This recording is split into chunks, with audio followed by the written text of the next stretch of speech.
sol nunca vai parar de brilhar como o meu coração. Eu sei que o mundo não vai parar de girar como o meu coração.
Le Scarabée des étoiles. Alors c'est édité aux éditions Academia, où Touillet est aussi édité. Tu as découvert cette maison d'édition comment? Un peu par hasard en fait. Moi j'avais édité j'avais écrit un roman pour adolescents qui avait été publié chez Labor. Et puis Labor a cessé d'exister. Et en farfouillant un petit peu, je me suis rendu compte que cette place avait été plus ou moins prise par l'un et l'autre. Alors j'ai un peu regardé ce qu'il y avait, et puis on m'a dit mais il y a une fille sympa qui travaille chez Academia, qui s'appelle Sidonie Messin, contacte-la. Donc je l'ai contactée, elle a lu mon roman, elle a trouvé ça chouette, et elle l'a donné à son directeur de collection qui était Marc Bailly. Excellent photographe, entre autres. Qui est aussi photographe, oui. Et qui, 3 mois plus tard, m'a dit on le publie si c'est toujours possible. Alors j'ai fait des petits bonds en l'air dans tous les sens pendant un quart d'heure, et puis j'ai dit oui. Voilà. Et d'où est venue l'idée du récit?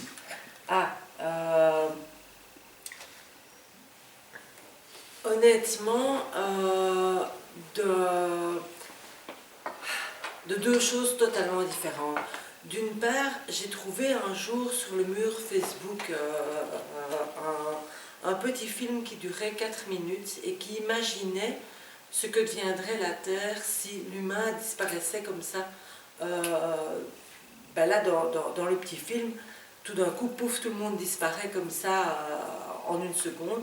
Et ils expliquent ce qui adviendrait de la planète. Et en gros, ils expliquent que quelques millions d'années plus tard, toute la pollution et tous les problèmes engendrés par l'humanité ont disparu. Et donc ça c'est resté dans ma tête pendant très très longtemps.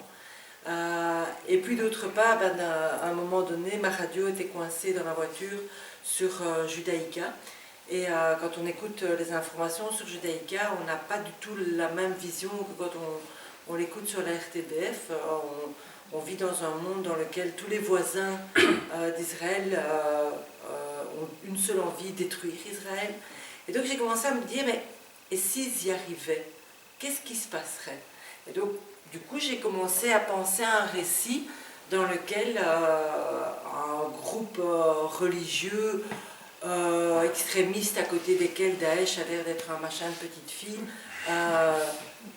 tape une bombe virile, vraiment gros machin, sur Israël et détruit tout le Proche-Orient, parce que bon, on va quand même pas y aller de main morte. Et donc 3 jours plus tard, un groupe de chrétiens fous balance une bombe du même genre sur la Mecque. Et puis je J'ouvre me une demande ce qui se parenthèse. passe après. Il faut dire que Marianne, elle aime bien détruire tout ce qui est bâtiment parce qu'elle enseigne l'architecture. Donc vous voyez, c'est pour ça qu'elle aime démolir pour reconstruire après. D'autre part, j'ai beaucoup lu de science-fiction quand j'étais adolescente et un bon roman de science-fiction commence en c'est une bonne manière de faire. Voilà. Et donc je me suis demandé ce qui allait se passer. Et puis, j'ai vraiment construit le récit dans ma tête en quelques jours, d'un bout à l'autre. Et puis, je me suis mis à l'écrire et ça m'a pris quelques mois. Voilà, donc j'ai imaginé qu'environ 25 bombes allaient détruire à peu près tout en quelques semaines. Donc je les ai fait sauter à des endroits où il y a des plaques tectoniques qui se touchent, à des endroits où il y a des volcans aussi. Enfin, de façon à ce qu'il reste vraiment pas grand-chose et qu'on ait finalement l'idée de ramener tous les gens qui restent à un endroit qui est resté à peu près stable. Voilà, je me suis aussi bien renseignée en géographie pour voir ce que ça allait donner. Et donc j'ai ramené tout le monde en Asie centrale. Et puis, j'ai essayé de reconstruire une humanité avec ce qui restait. Et ça se passe très très mal. Voilà. Mais quand on est enseignant, c'est quand même beaucoup d'humilité de remettre un ouvrage tel que celui-là dans une maison d'édition et d'accepter d'être alors soumis à la critique de quelqu'un d'autre. Alors que c'est ton métier de critiquer le travail des gens. Oui, mais je m'arrange toujours pour me mettre en danger dans mon travail aussi, parce que contrairement à pas mal de gens, je ne fais jamais, par exemple, de QCM pour mes étudiants.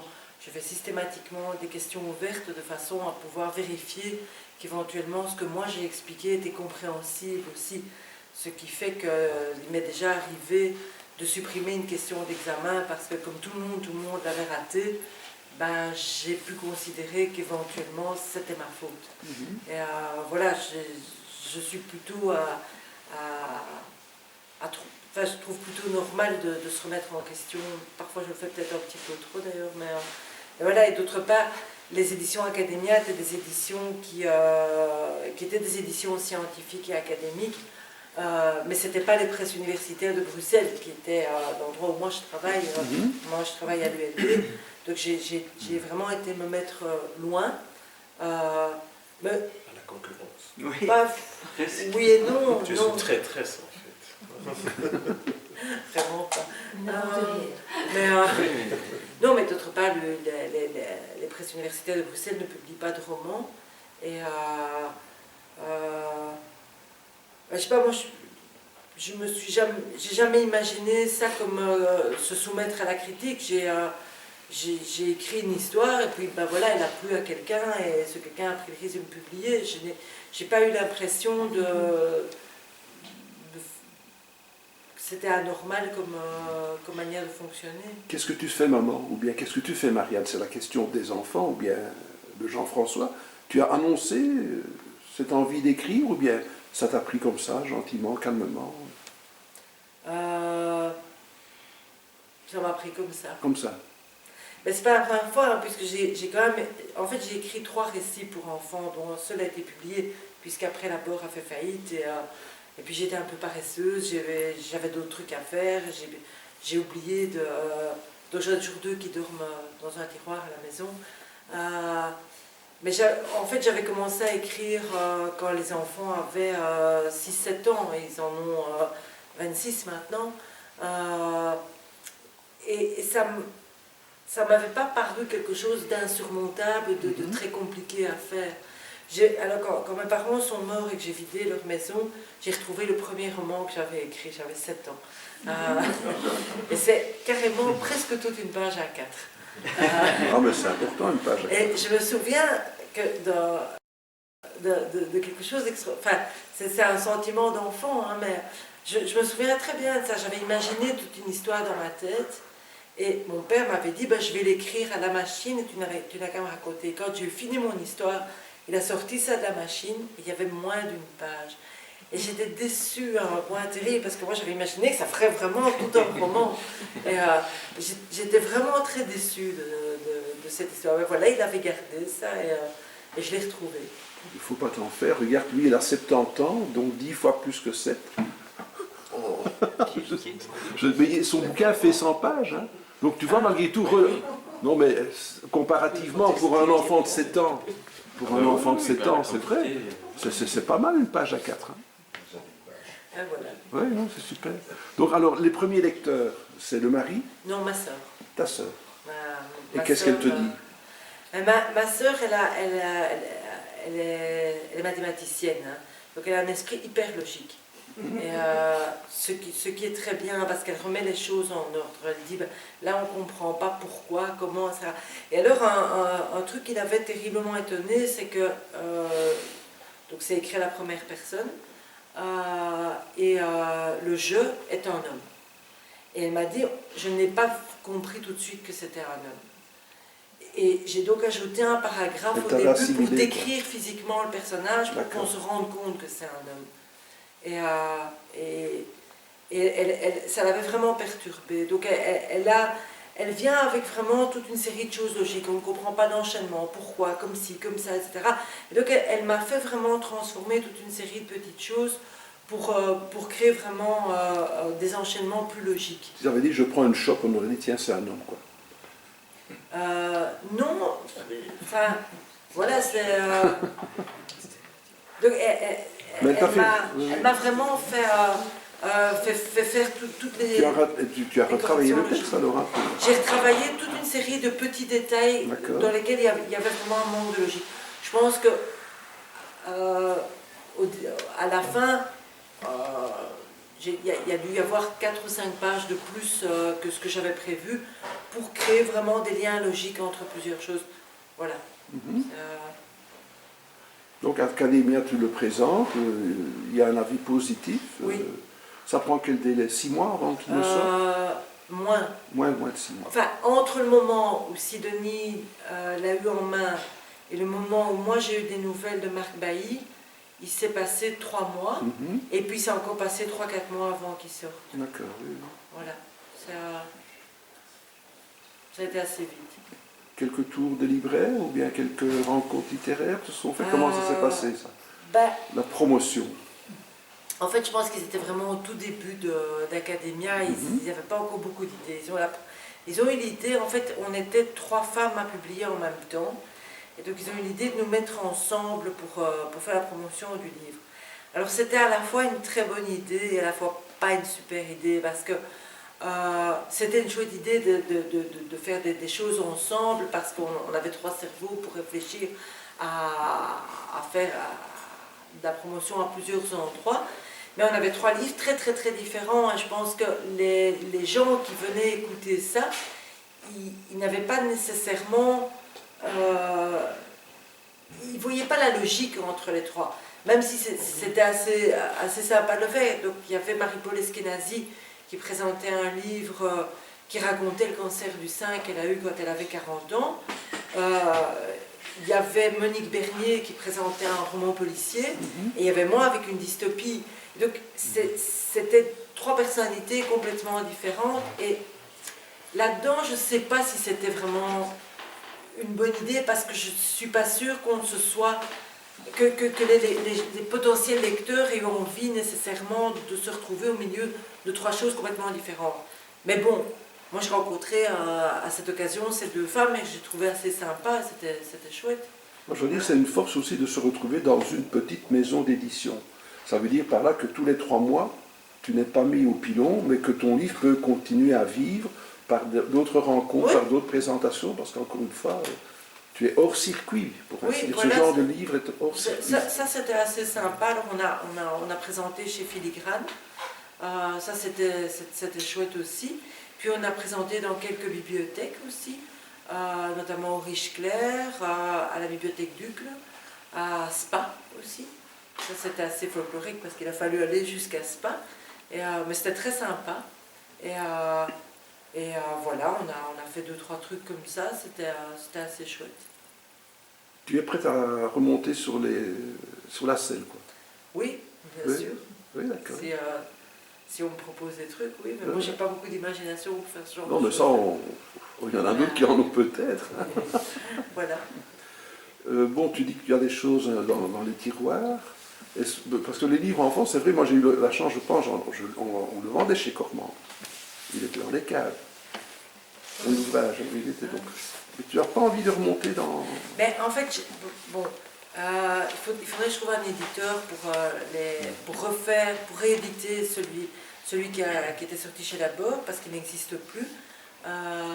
Et pour faire les deux suites, parce que c'est une trilogie.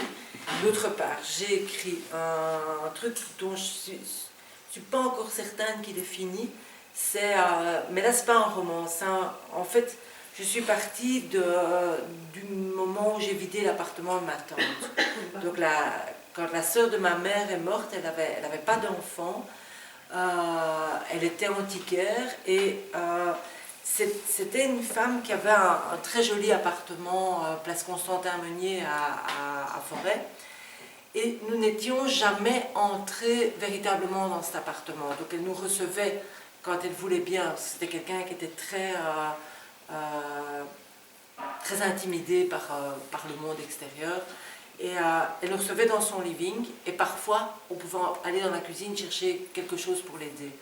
Et puis quand elle est morte, il a bien fallu entrer dans l'appartement, ouvrir les portes et vider cet appartement.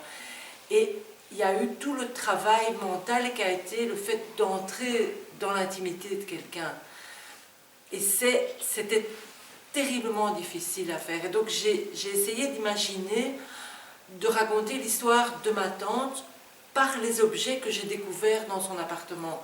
Alors j'ai écrit quelque chose qui est plus ou moins désordonné, mais qui est vraiment les impressions que ça m'a laissées. Et c'était une femme très bizarre, c'était une femme qui n'a pas eu d'enfant, qui n'a aimé personne en fait. Elle a aimé son mari très très très fort, et sa sœur très très très très fort, et tout le reste du monde, elle a haï. Donc c'était quelqu'un de très particulier, et j'ai essayé de la comprendre à travers les objets qu'elle a laissés, les lettres qu'elle a laissées, etc. Mais c'est un récit qui est à la fois un récit vraiment d'une vraie vie de quelqu'un, et en même temps les impressions que moi j'en ai eues, qui a été d'être confrontée toute ma vie à une femme qui me détestait, et qui me détestait non pas parce que j'avais fait quelque chose de mal, mais parce que je lui avais, en existant, volé une part de l'amour de sa sœur. Bon, c'était pas facile. Ça, c'est un des récits que j'ai fait, mais qui n'est pas tout à fait terminé. Alors, j'ai 3 nouvelles qui vont être publiées bientôt, que Marc Bailly a illustrées avec des photos à lui. Donc, pour l'instant, je suis dans la signature du contrat avec les éditions Évidence. Un truc français. C'est Marc Bailly qui a trouvé ça. Et alors, j'ai commencé à écrire un autre bouquin qui est en chantier pour le moment. Je ne sais pas très bien Là, je ne sais pas très bien encore comment ça finit. Je reviens au premier ouvrage pour enfants. L'illustration s'est faite avec qui? Alors, ça, c'est une histoire assez curieuse, en fait. Donc, je suis allée chez Labor, et on m'a montré des illustrations de toute une série d'auteurs. Et j'ai dit, ça, j'adore, en montrant celui qui était à la droite de la table, et la fille s'est trompée, elle a pris celui qui était à gauche de la table. Que je trouvais très chouette aussi, mais que je n'avais pas regardé vraiment. Donc, je ne sais rien d'illustrateur. C'est une personne qui a lu mon bouquin, qui l'a illustré, puis on m'a soumis le dessin, j'ai dit, ah ben oui, il est chouette le dessin, et voilà, c'est tout. Mais c'est pas, c'est juste une illustration. Et ça n'a pas du tout correspondu à une rencontre, rien du tout. C'est dommage parce que la personne avait l'air... Enfin, j'ai bien aimé le dessin qu'elle a fait, mais je ne sais pas qui c'est. Bien, on va.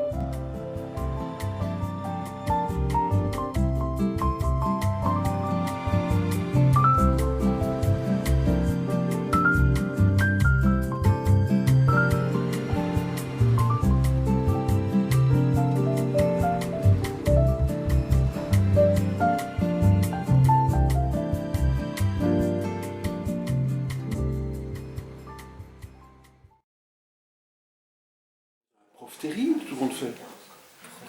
Mais tu m'as dit, bon, que tu excellais à changer ton cours chaque année. Imagine le gars qui va doubler, tripler, il va avoir une connaissance incroyable alors avec toi. C'est vrai, il ne va même pas approfondir, il va se retrouver l'année prochaine, non pas avec quelque chose qu'il va perfectionner. Mais non, mais voilà, c'est ça. Moi, je me dis que si je raconte les mêmes bêtises chaque année, je vais m'ennuyer à mourir. Si le prof se met à s'ennuyer, là, je crois qu'ils vont tous dormir profondément. Parce que c'est déjà un peu ardu en soi, donc voilà, il faut au moins que moi je m'amuse quand je donne cours. Et tu t'amuses vraiment. Ah, j'adore. J'adore vraiment donner cours. Alors, qu'est-ce qui te motive à choisir un autre cours et comment ton choix se fait-il pour l'année suivante? En fait, j'essaie constamment d'apprendre de nouvelles choses. Bon, c'est un cours d'histoire d'architecture. Donc, de toute façon, il y a toujours bien plus que ce qu'on met dans le cours. Donc une fois qu'on a donné les bases théoriques, on doit prendre des exemples. Ben, j'essaie de changer les exemples pour ne pas toujours voir les mêmes choses, pour apprendre des choses nouvelles, pour étudier des choses nouvelles. Et comme du coup j'apprends des tas de choses nouvelles, ben, je peux transmettre ça avec autant d'enthousiasme que ce que j'ai eu à les apprendre. Voilà. Tu n'as jamais eu envie d'écrire sur l'architecture? Non. Un roman sur l'architecture? Non. Je fais ça de 8h du matin à 7h du soir tous les jours, ça suffit comme ça. Il y a un nom qui... Une étudiante qui avait fait, à l'époque où nous étions encore les instituts d'architecture, Horta et la Cambre, et où nous étions beaucoup moins dans la logique hyper scientifique de l'université, les mémoires de nos étudiants, leurs travaux de fin d'études étaient beaucoup plus libres. Et on a eu une étudiante qui avait décidé d'écrire un roman pour raconter la maison japonaise. Donc elle avait écrit un roman policier dans lequel l'enquête va se faire dans une maison japonaise, ce qui lui permettait de décrire par le menu toutes les pièces de la maison traditionnelle japonaise. Alors elle avait illustré son mémoire et elle avait vraiment écrit un roman policier très complet.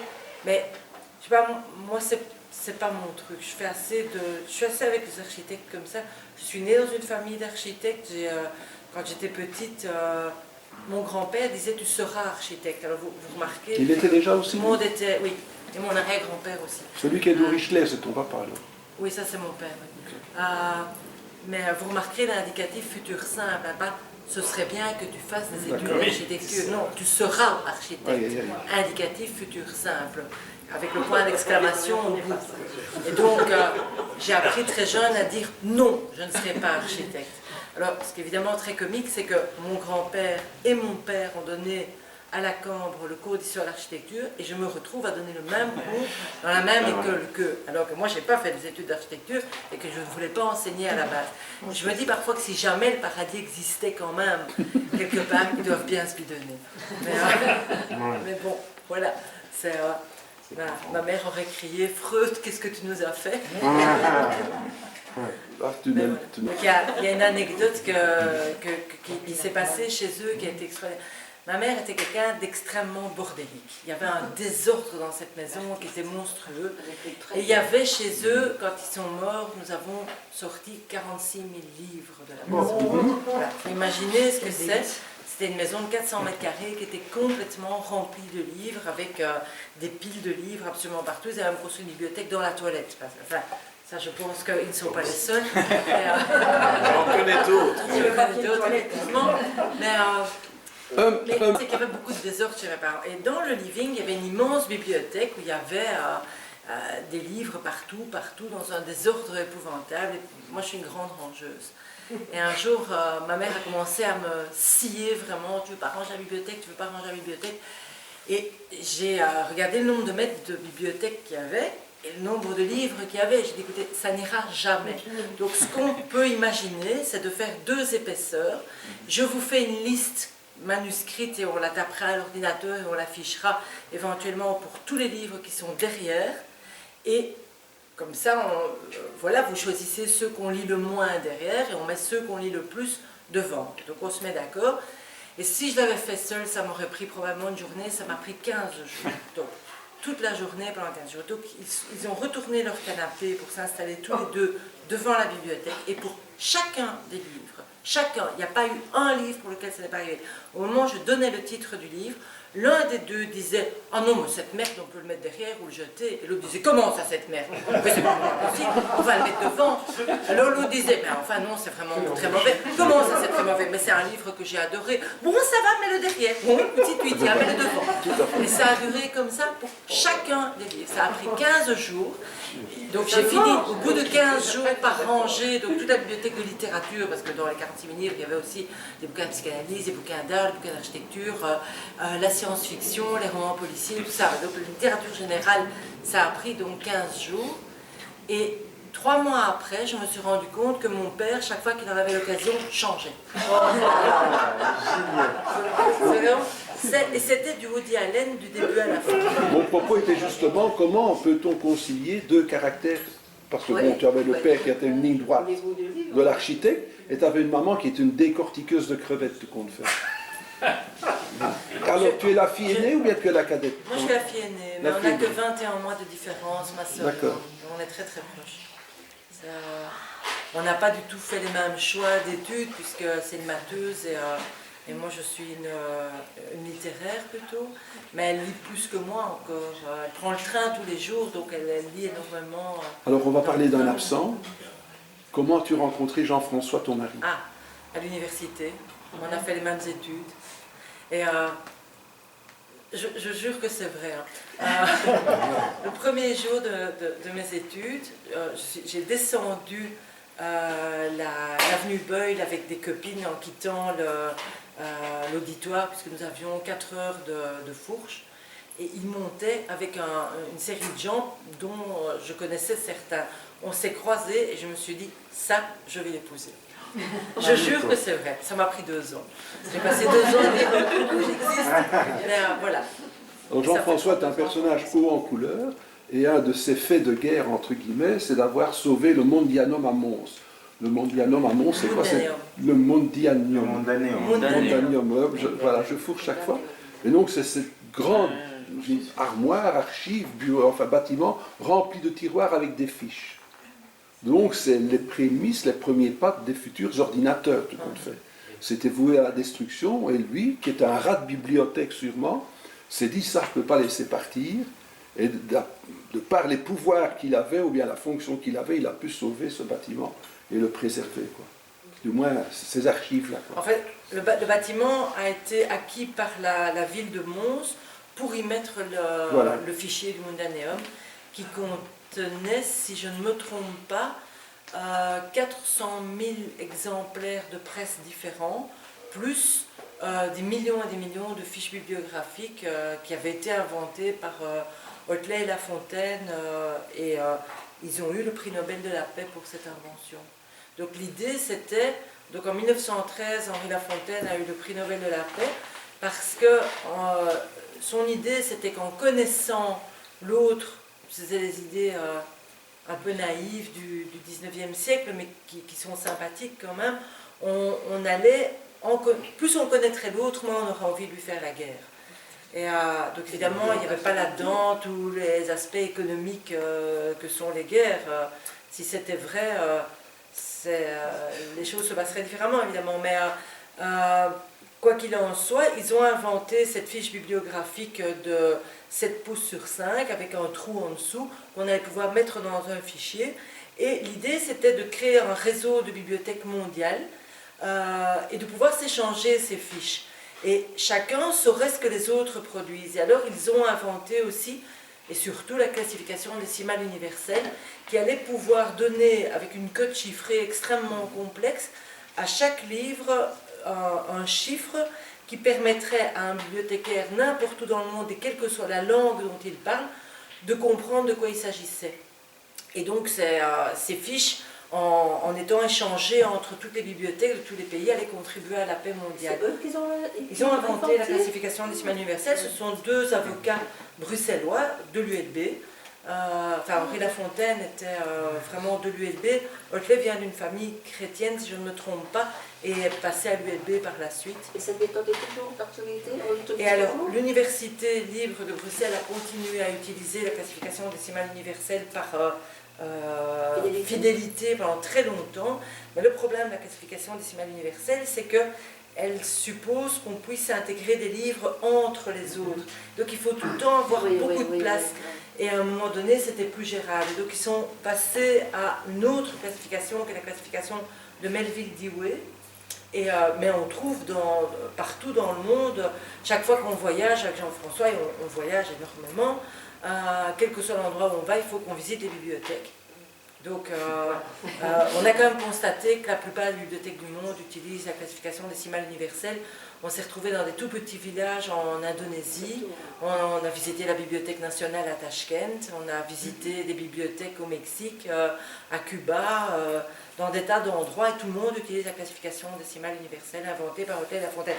Donc au moment où il y a des gens qui se sont dit on détruirait bien ces fichiers contenant ces millions de fiches, parce qu'au fond on est passé aux ordinateurs, que tout ça n'est plus très moderne, que ça prend de la place, etc.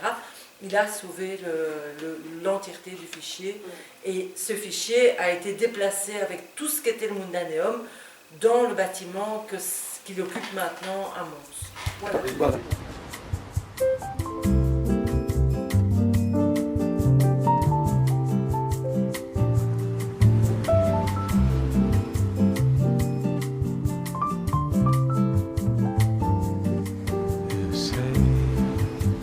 O sol nunca vai parar de brilhar como o meu coração.